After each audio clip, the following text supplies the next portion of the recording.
stunning penthouse. And Nelson joined just now. Morning to you, mate. Good to see you.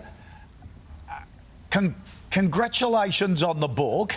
What inspired you to get stuck into this home design business?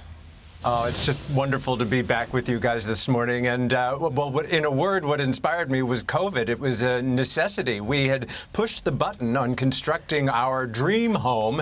COVID came along and everything got shut down, including the construction. So we had this shell of a building for months and months, not knowing when we'd get back to business. And just like everybody else in the world, we had to pivot. We had to figure out, okay, well, now we have to readjust and figure out how do we work from home, or go to school from home, or exercise from home. So it changed all our plans, and we had to learn how to be patient, flexible, etc. So hopefully that's what the book does, is give you some ideas and inspiration for readjusting and pivoting the process, guys. And one of your favourite spaces is the dining banquet. Tell us about that, because it's not a traditional dining space.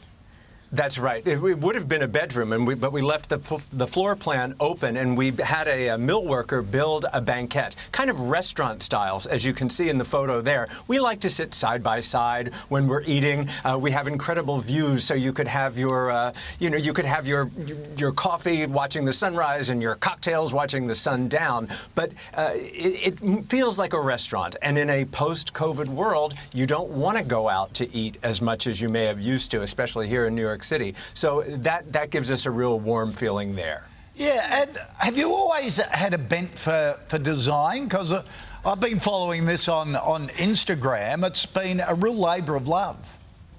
Well, you know, it's funny you say that, because everybody talks about DIY, do it yourself, and I am not the DIY guy. I'm the HAP guy, hire a professional. And that is also what the book explains, like how to find the right person for the right job. So you can learn along from my mistakes and from my research.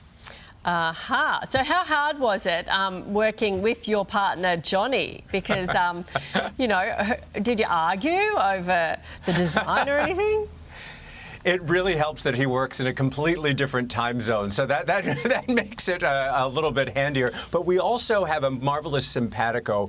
One of us, I'm not saying which one, is the good cop and the other is the bad cop, and that helps balance things as well. And you've met him, you know what a great guy he is. So yeah, it was a real pleasure. You know, no problems whatsoever so far. Yeah, but you still keep in touch with the showbiz side as well. What have been some of the big stories you've been following?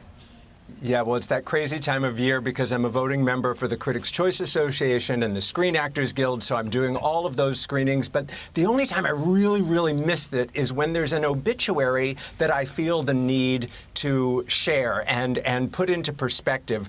Recently, Jennifer Aniston's father, John Aniston, passed away, and I started out my career very early on in the soaps with John, and I missed the opportunity to give the perspective. When Loretta Lynn, the Queen of country music, passed away recently, it not only broke my heart, but I didn't get to share it with the Sunrise audience, because there you see that memorable interview I had with her that was so special to me. Angela Lansbury also, she's more than just the voice of the teapot in Beauty and the Beast. Yeah. And I wanted to be able to explain her importance in show business as an industry, not just as a cartoon voice. Yeah, well, now you have. Look, it's great to chat with you again, and we'll follow your next project on Instagram. Right. Come visit. Come visit. Yeah, and we'll see you soon. Nelson Aspen's book, Your Home is Your Castle, is out now via Amazon. News time now. Here's Sal. Good morning.